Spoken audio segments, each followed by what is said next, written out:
നമസ്കാരം, എല്ലാവർക്കും ന്യൂസ് 3യിലേക്ക് സ്വാഗതം. ഞാൻ നാദിറ മെഹറിൻ. എല്ലാവർക്കും ന്യൂസ് 18ൻ്റെയും എൻ്റെയും ഹൃദയം നിറഞ്ഞ ഈസ്റ്റർ ദിനാശംസകൾ. Narcotics is a dirty business. പുതിയ വെളിപ്പെടുത്തലുകളുടെ പശ്ചാത്തലത്തിൽ സിനിമാ സെറ്റുകളിൽ മിന്നൽ പരിശോധനയ്ക്ക് ഒരുങ്ങി എക്സൈസ്. സിനിമാ സെറ്റ് പവിത്രമായ സ്ഥലമല്ലെന്നാണ് മന്ത്രി എം.ബി. രാജേഷ് പ്രതികരിച്ചത്. ലഹരി പരിശോധന എല്ലായിടത്തും നടത്തും. പരിശോധന ഒഴിവാക്കാൻ സിനിമാ സെറ്റിന് പവിത്രതയൊന്നും ഇല്ല.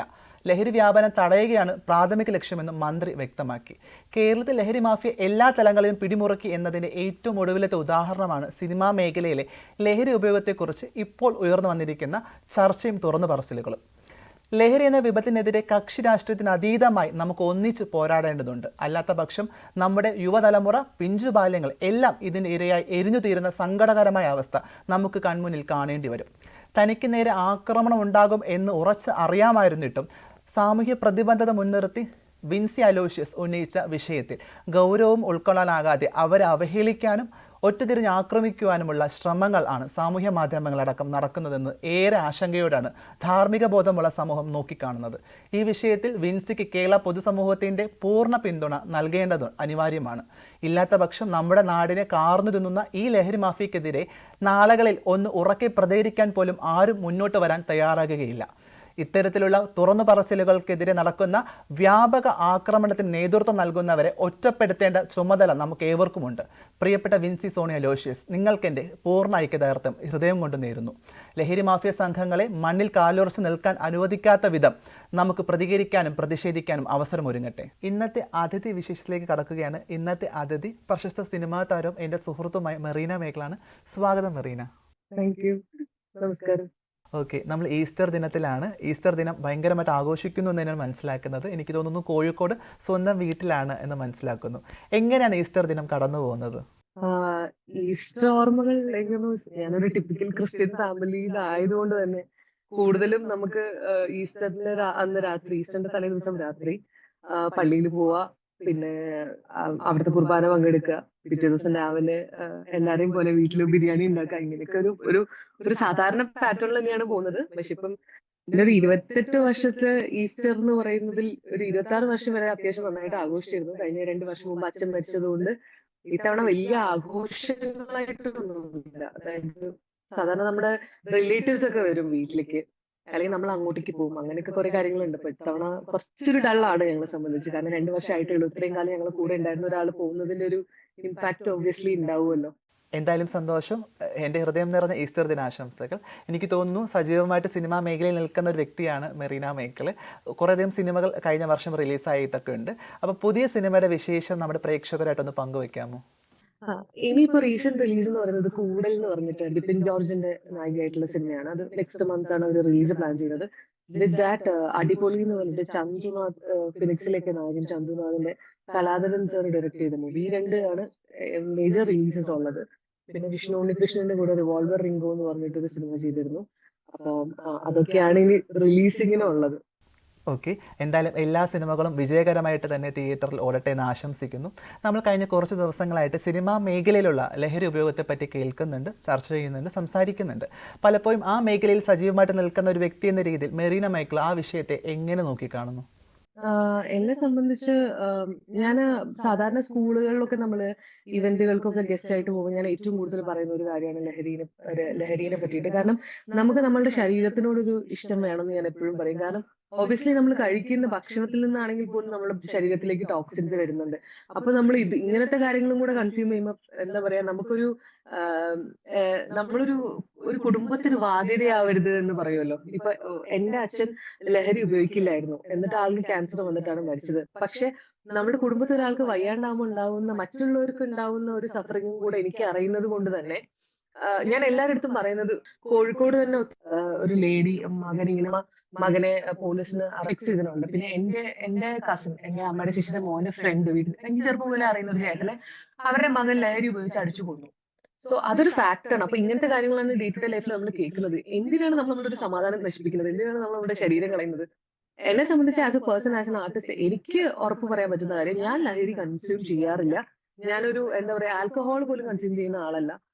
അത്യാവശ്യം റെസ്പോൺസിബിൾ ആയിട്ട് ജീവിക്കുന്ന ഒരാളാണ് ഞാൻ. അപ്പൊ അതുകൊണ്ട് എന്റെ കൂടെ വർക്ക് ചെയ്യുന്ന ആൾക്കാർക്ക് ഇത്തരത്തിലൊരു ബുദ്ധിമുട്ട് എന്നെ കൊണ്ട് ഉണ്ടാവും.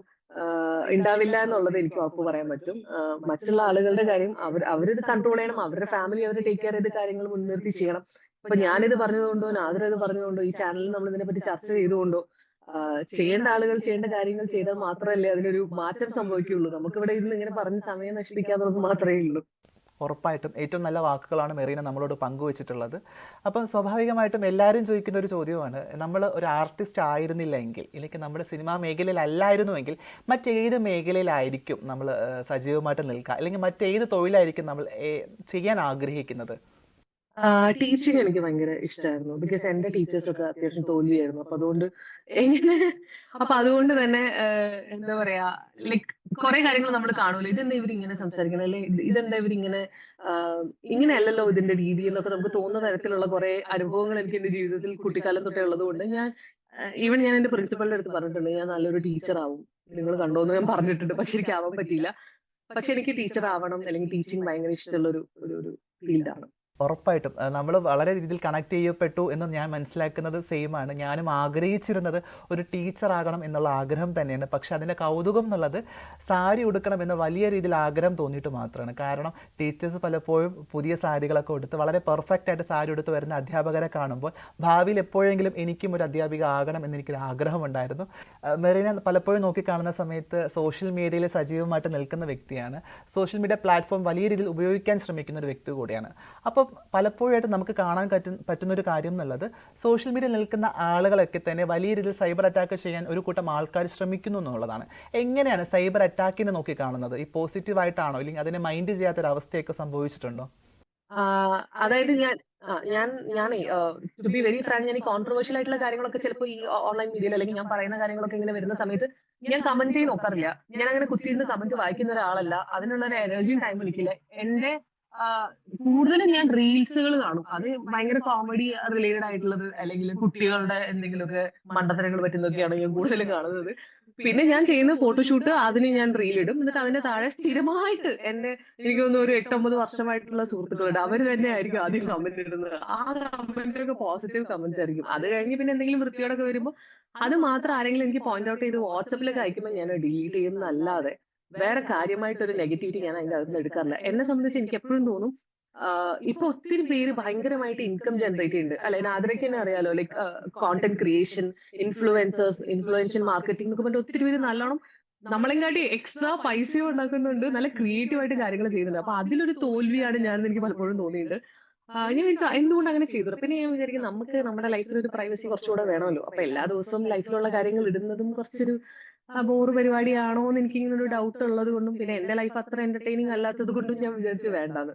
അതുകൊണ്ട് അത്ര ആക്റ്റീവ് ആണ് സോഷ്യൽ മീഡിയയിൽ എനിക്ക് പറയാൻ പറ്റില്ല.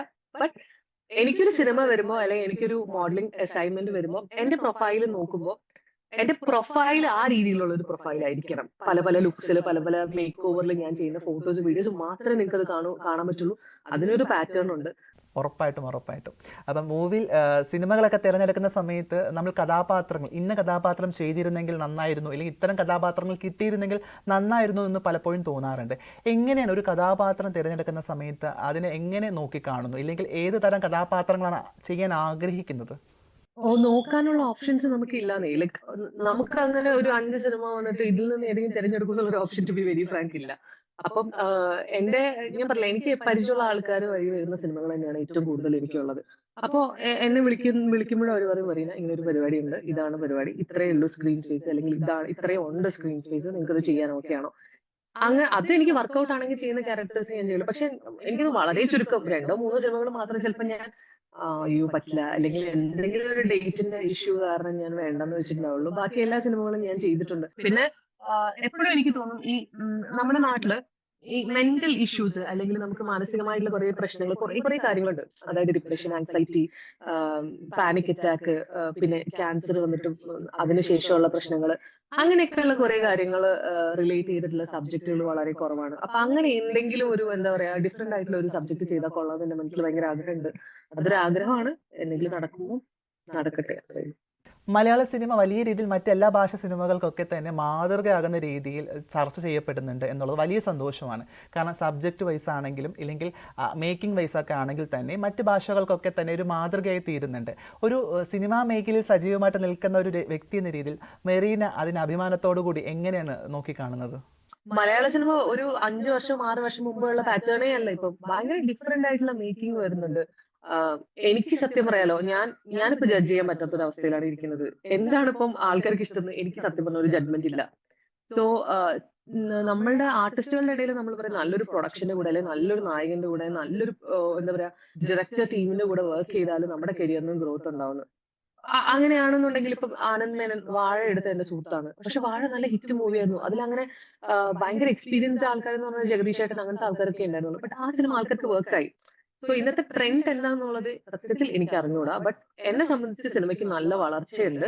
പിന്നെ സിനിമേന്റെ അകത്തുള്ള പ്രശ്നങ്ങൾ എന്നെല്ലാം പറയുന്നത് അത് ഈ സിസ്റ്റം അല്ലെങ്കിൽ ഒരു നമ്മൾ ഉണ്ടാക്കി വെച്ചിരിക്കുന്ന ഒരു ഗ്രൂപ്പ് ഓഫ് ആൾക്കാർ അവരുടെ ഡിസിഷൻസും അവർ തന്നെയാണ് മാറ്റേണ്ടത്. ഏറ്റവും തലപ്പത്തിരിക്കുന്ന ആൾക്കാർ അതോറിറ്റി എടുത്ത് ചേഞ്ച് ചെയ്താൽ മാത്രമേ കാര്യങ്ങൾ മാറുള്ളൂ. അതിപ്പോ നിങ്ങളുടെ ചാനലിലാണെങ്കിൽ പോലും അവിടുത്തെ സ്റ്റാഫ് പറഞ്ഞിട്ട് കാര്യമില്ലല്ലോ. അവിടുത്തെ മെയിൻ ആരാണ് സിഇഒ ആണെങ്കിൽ സിഇഒ അല്ലെങ്കിൽ എംഡി ആണെങ്കിൽ എംഡി മാറ്റങ്ങൾ വരുത്തിയാൽ മാത്രമല്ലേ അവിടെ മാറ്റങ്ങൾ വരുള്ളൂ. അപ്പം അതുകൊണ്ട് സ്റ്റാഫുകൾക്ക് പറയാനല്ലേ പറ്റുള്ളൂ. അപ്പൊ അതുകൊണ്ട് എന്തെങ്കിലും ഇപ്പോഴത്തെ പ്രശ്നങ്ങളിലൊക്കെ മാറ്റങ്ങൾ വരുത്തണം എന്നുണ്ടെങ്കിൽ അത് മെയിൻ ആയിട്ടുള്ള ആൾക്കാർ സംസാരിക്കാൻ നമ്മളുടെ അടുത്ത് നിന്നൊക്കെ സജഷൻസ് ചോദിക്കുക എന്നുള്ളതാണ്. ഉറപ്പായിട്ടും നമ്മൾ ഈ സംസാരിച്ചതുപോലെ തന്നെ എമ്പുരാൻ സിനിമ വലിയ രീതിയിൽ ചർച്ചയാകുന്നുണ്ട്. സിനിമയായിട്ട് നോക്കി കാണണമെന്നുള്ള വാദവും അതല്ല അതിനപ്പുറത്തേക്ക് ഒരു രാഷ്ട്രീയം ഉണ്ടെന്നും കൂടി മനസ്സിലാക്കുന്ന ഒരു കൂട്ടം മനുഷ്യരും കൂടിയുണ്ട്. ഈ രണ്ട് വാദങ്ങൾക്കിടയിൽ മെറീനയുടെ അഭിപ്രായം ഏതുമായിട്ട് യോജിച്ചു നിൽക്കുന്നു? സിനിമ കുറച്ച് ഇൻഫ്ലുവൻഷ്യൽ ആയിട്ടുള്ള കാര്യം തന്നെയാണ്. പക്ഷെ ഞാൻ എമ്പുരാൻ കണ്ട സമയത്ത് അതില് പൃഥ്വിരാജിന്റെ ക്യാരക്ടർ കാണിക്കുമ്പോൾ അതിനൊരു ബാക്ക് സ്റ്റോറി എന്നുള്ള രീതിയിൽ ഒരു ചെറിയ പോർഷൻ എടുത്ത് അവർ ഷൂട്ട് ചെയ്തതാണ്. അതാണ് എനിക്ക് മനസ്സിലായത് ആസ് എൻ ഓഡിയൻ. പിന്നെ അതിന് ഈ നമ്മുടെ ഹിസ്റ്ററി ആയിട്ട് ബന്ധമുണ്ട് അല്ലെങ്കിൽ ഹിസ്റ്ററിയിലെ കുറച്ച് ക്യാരക്ടേഴ്സുമായിട്ട് ബന്ധമുണ്ടെന്നൊക്കെ ഈ വിവാദങ്ങൾ വന്നപ്പോഴാണ് ഞാനും അറിയുന്നത്. കാരണം എനിക്കും വലിയ അറിവ് അതിനെ പറ്റിയില്ല. അപ്പൊ ഞാൻ ആസ് എ വെരി നോർമൽ ഓഡിയൻ ഞാൻ ആലോചിച്ചത് ഈ പൃഥ്വിരാജിന്റെ ഒരു ബാക്ക് സ്റ്റോറി കാണിക്കുമ്പോൾ അല്ലെങ്കിൽ പൃഥ്വിരാജ് ചെയ്ത ക്യാരക്ടറിന്റെ ബാക്ക് സ്റ്റോറി കാണിക്കുന്ന സമയത്ത് ഇത്രയല്ലേ ശരിക്കും നമുക്ക് കാണിക്കാൻ പറ്റുള്ളൂ. അല്ലാതെ ലൈക് ഓൾഡ് ഹിസ്റ്ററി നമുക്ക് കാണിക്കണമെങ്കിൽ അത് ആ ഹിസ്റ്ററി ബേസ് ചെയ്തിട്ടുള്ള ഒരു പടമായിരിക്കണമല്ലോ എന്ന് ഞാൻ ചിന്തിച്ചു. അതിനെപ്പറ്റി ഞാൻ പറഞ്ഞിട്ടുമുണ്ട്. പിന്നെ വിവാദങ്ങൾ വന്നു, എന്തൊക്കെയോ പ്രശ്നങ്ങൾ ഉണ്ടായി. ചില ആളുകൾ പറയുന്നത് ശരിക്കുള്ള വിവാദങ്ങളാണ്, ചിലവർ പറയുന്നത് അത് മാനിപ്പുലേറ്റ് ചെയ്താണ്. എനിക്കൊരു ഐഡിയ ഇല്ല, ഉള്ളത് പറയാലോ. ഒരു ഒരു സാധാരണ പ്രേക്ഷക എന്നുള്ള രീതിയിൽ എനിക്ക് അറിഞ്ഞുകൂടെ എന്താണ് സംഭവിക്കുന്നത്. അതുകൊണ്ട് മിണ്ടാതിരിക്കുന്നതായിരിക്കും ഭേദം എന്നാണ് ഇപ്പൊ ഞാൻ ചിന്തിക്കുന്നത്. ഞാൻ തോന്നുന്നത്. ഉറപ്പായിട്ടും എൻ്റെ വ്യക്തിപരമായ അഭിപ്രായം എന്ന രീതിയിൽ സിനിമയായിട്ട് തന്നെ കാണണം എന്നുള്ളത് തന്നെയാണ്. അതിനപ്പുറത്തേക്ക് ഒരു സിനിമ ഒരു വ്യക്തിയെ സ്വാധീനിക്കും എന്നുള്ളതിന് കൃത്യമായ മറുപടി എന്നുള്ളത് ചാന്തുപൊട്ട് എന്ന സിനിമ റിലീസാകുന്ന സമയത്ത് അത് എൻ്റെ വ്യക്തി ജീവിതത്തെയും എൻ്റെ സാമൂഹിക ജീവിതത്തെയൊക്കെ തന്നെ ഒത്തിരി അധികം സ്വാധീനിച്ചിട്ടുണ്ട് എന്നുള്ളത് വ്യക്തമാണ്. കാരണം ചാന്തുപൊട്ട് എന്ന സിനിമ ഇറങ്ങിയതിന് ശേഷം ഏറ്റവും കൂടുതൽ ആൾക്കാർ നമ്മളെ കളിയാക്കാൻ ഉപയോഗിക്കുന്ന വാക്ക് അതായി തീർന്നു എന്നുള്ളതാണ്. അപ്പോൾ സ്വാഭാവികമായിട്ടും ഒരു വ്യക്തിയുടെ ജീവിതത്തെയും അയാളുടെ സാമൂഹിക ജീവിതത്തെയും ഒക്കെ തന്നെ സിനിമ സ്വാധീനിക്കപ്പെടുന്നുണ്ട്. അത് നന്നായും നടക്കാറുണ്ട്, ചീത്തയും നടക്കാറുണ്ട് എന്നുള്ളതാണ്. അതിനെ വളരെ പോസിറ്റീവായിട്ട് നമുക്ക് കാണേണ്ടതായിട്ടുണ്ട്. കാരണം ഭാവിയിൽ വരുന്ന സിനിമകളൊക്കെ തന്നെ സാമൂഹിക പ്രതിബദ്ധതയുള്ള സിനിമകളായിട്ട് തന്നെ വരണം എന്ന് ഞാൻ ആഗ്രഹിക്കുന്നുണ്ട്. മാത്രമല്ല ഈ ലഹരി ഉപയോഗത്തിനെതിരേക്കുള്ള ക്യാമ്പയിൻ പോലത്തുള്ള സിനിമകളൊക്കെ തന്നെ വലിയ രീതിയിൽ ആഘോഷിക്കപ്പെടട്ടെ എന്നുള്ള ഒരു ആഗ്രഹം കൂടിയുണ്ട്. കഴിഞ്ഞ കുറച്ച് ദിവസങ്ങളായിട്ട് നമ്മൾ സംസാരിക്കുന്ന മറ്റൊരു വിഷയം എന്നുള്ളത് ഷൈൻ ടോം ചാക്കോ വിൻസി ലഹരി വിഷയത്തിലാണ്. അത് കൃത്യമായിട്ട് തന്നെ തനിക്കെതിരെ ഉണ്ടായിട്ടുള്ള പ്രശ്നത്തെ ഗുരുതരമായിട്ട് തന്നെ വിൻസി ഫെഫ്കയ്ക്ക് അടക്കം ഇല്ലെങ്കിൽ അമ്മ സംഘടനയ്ക്ക് അടക്കം പരാതിപ്പെടുകയുണ്ടായിട്ടുണ്ടായിരുന്നു. നമ്മുടെ താര സംഘടനകൾ ഇത്തരം സംഘടനകളൊക്കെ തന്നെ ഒരു പരാതിക്കാരിയെ എങ്ങനെ നോക്കിക്കാണുന്നു? അവരൊരു ഡിസിഷൻ എടുത്ത് അവരതിനെ എത്ര അതിലെന്താണ് അവരുടെ ഒരു തീരുമാനം എന്നുള്ളത് അവർ തീരുമാനിച്ചാൽ മാത്രമേ നമുക്ക് പറയാൻ പറ്റുള്ളൂ. ഞാൻ ഈ സംഘടനകളിലൊന്നുമില്ല. അപ്പം എന്താണ് അവിടെ നടക്കുന്നത് എന്നുള്ളത് കൃത്യമായിട്ട് ഞങ്ങൾക്ക് ആർക്കും അറിയില്ല. ടു ബി വെരി ഫ്രാങ്ക്, എനിക്കും അറിഞ്ഞുകൂടാ. ഇപ്പൊ വിൻസിയുടെ ഇഷ്യൂ തന്നെ ഇനി അത് എന്താവും എങ്ങനെയാവും എന്നുള്ളത് മീഡിയ വഴിയും അല്ലെങ്കിൽ നമ്മുടെ സുഹൃത്തുക്കൾ വഴിയും പറയുന്നത് മാത്രമേ നമുക്കും അറിയാൻ പറ്റുള്ളൂ. അപ്പൊ അവര് മാറ്റങ്ങൾ കൊണ്ടുവരികയാണെന്നുണ്ടെങ്കിൽ മാറ്റങ്ങൾ സംഭവിക്കട്ടെ, എന്നാൽ മാത്രമേ എനിക്ക് ഇതിനെപ്പറ്റി എന്തെങ്കിലും പറയാൻ പറ്റുള്ളൂ. മേ ബി നമ്മൾ നെക്സ്റ്റ് ഒരു ഇന്റർവ്യൂ ചെയ്യുമ്പോഴോ അല്ലെങ്കിൽ നമ്മൾ നേരിട്ട് കാണുമ്പോഴോ ഓക്കെ ഇത് ഇങ്ങനെ ആയി, ഇതിൽ ഇത്രയും നല്ലൊരു പ്രോഗ്രഷൻ വന്നു എന്നുള്ളത് എനിക്ക് കോൺഫിഡൻസ് ആയിട്ട് പറയാൻ പറ്റും. ഇപ്പൊ എനിക്ക് അതിനെ പറ്റി ഒന്നും പറയാൻ പറ്റാത്ത ഒരു സ്റ്റേജിലാണ്. കഴിഞ്ഞ ദിവസം നമ്മൾ സോഷ്യൽ മീഡിയയിൽ കാണുന്ന ഒരു വൈറൽ വീഡിയോ ആണ്. ഒരു മാധ്യമ പ്രവർത്തക ഒരു ആർട്ടിസ്റ്റിനോട് കൃത്യമായിട്ട് പറയുന്നുണ്ട് AMA എന്ന് മാത്രമേ അഭിസംബോധന ചെയ്യാൻ സാധിക്കുകയുള്ളൂ എന്നുള്ളത്. ഒരു സംഘടന അവരാവശ്യപ്പെടുകയാണ് തങ്ങളെ ഇങ്ങനെ വിളിക്കണം എന്ന് പറയുമ്പോൾ അത് പറ്റില്ല എന്ന് പറയുന്ന മാധ്യമ പ്രവർത്തകൻ അല്ലെങ്കിൽ സജീവമായിട്ട് നിൽക്കുന്ന ഒരു നടി എന്ന രീതിയിൽ നമ്മുടെ മെറീന മൈക്കലിന് എന്താണ് പറയാനുള്ളത്? ഞാൻ ചോദിക്കട്ടെ, എന്തിനാണ് ആൾക്കാർ ഇങ്ങനെ ഇത്ര ഇമോഷണൽ ആയിട്ട് ചിന്തിക്കുന്നത്? എനിക്കിത് മനസ്സിലാവുന്നില്ല. ഭയങ്കര ഇമോഷണൽ ആണ് ആൾക്കാര്, ഭയങ്കര വാശിയാണ് ആൾക്കാർക്ക്, ഭയങ്കര ഈഗോ പ്രശ്നങ്ങളാണ്. എനിക്കിതൊന്നും മനസ്സിലാവുന്നില്ല. ഇപ്പം ഞാനിപ്പം അമ്മ സംഘടന എന്ന് പറഞ്ഞത്, ആ സംഘടനയുടെ പേര് അമ്മ എന്നുള്ളത് മാത്രമേ ഉള്ളൂ. അതിലൊരു എന്റെ അമ്മയെ പോലെ കാണുന്ന എന്നുള്ള ഒരു ഇമോഷൻ ഒന്നുമില്ല. അതെന്റെ രേണുക അല്ലെങ്കിൽ ജെസ്സി എന്ന് പറയുന്ന എന്റെ അമ്മയ്ക്ക് രണ്ട് പേരുണ്ട്. രേണുക എന്നായിരുന്നു, ജെസ്സിന്ന് കൺവേർട്ട് ചെയ്താണ്.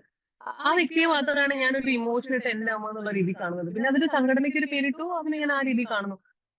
മേ ബി ഒരുപാട് ഇന്റലക്ച്വൽ ആയിട്ടോ അല്ലെങ്കിൽ ഒരുപാട് പൊളിറ്റിക്കൽ ആയിട്ടോ ചിന്തിക്കാത്തത് കൊണ്ടായിരിക്കാം ഞാൻ ഇങ്ങനെ സംസാരിക്കുന്നത്. ബട്ട് ഐ ഡോണ്ട് നോ, അനാവശ്യമായിട്ടുള്ള പ്രശ്നങ്ങളാണോ എന്ന് ചോദിച്ചാൽ എനിക്ക് അറിഞ്ഞൂടാ.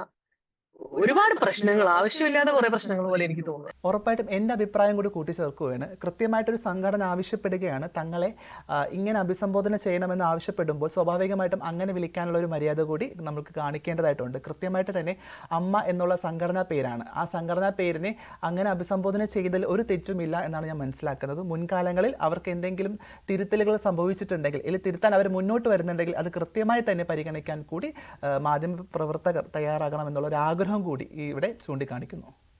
മറ്റു ഭാഷകളിൽ സ്ത്രീകൾ സേഫാണെന്നും മലയാള സിനിമയിൽ സേഫ്റ്റി ഇഷ്യൂ ഉണ്ട് എന്നുള്ളത് പലരും ചൂണ്ടിക്കാണിക്കാറുണ്ട്.